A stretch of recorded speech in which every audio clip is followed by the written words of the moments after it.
Hello everyone, welcome back.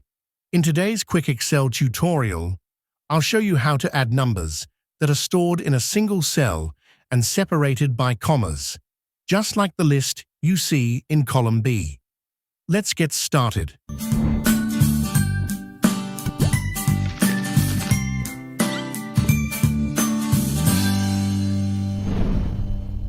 Let's begin with cell B3.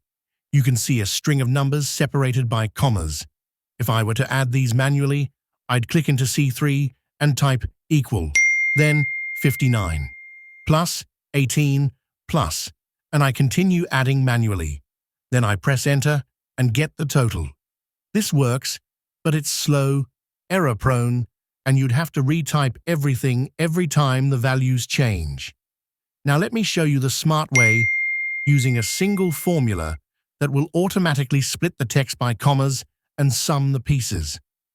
I'll click in C3 and build it step by step. First, we will use textSplit.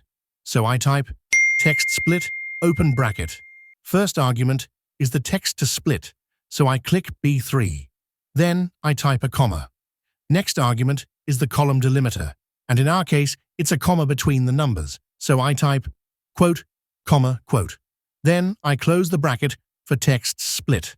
Right now, textSplit returns an array of text values like 49, 18, 59, and so on in separate cells. To add this number array, I will use sum function.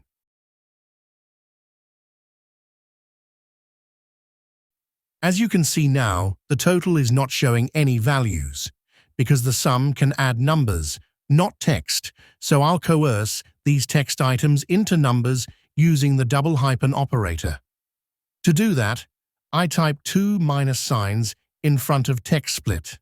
Now I press enter, and Excel instantly returns the total of all the comma-separated numbers in B3.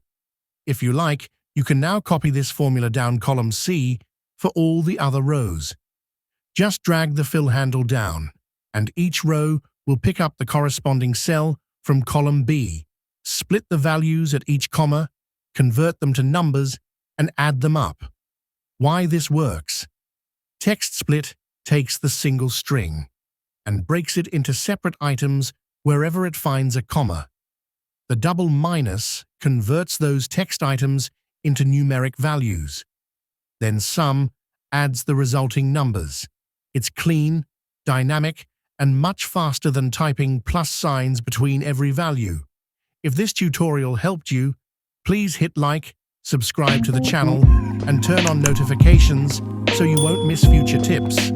Share this with a friend who works with Excel and follow for more practical, time-saving videos. Thanks for watching.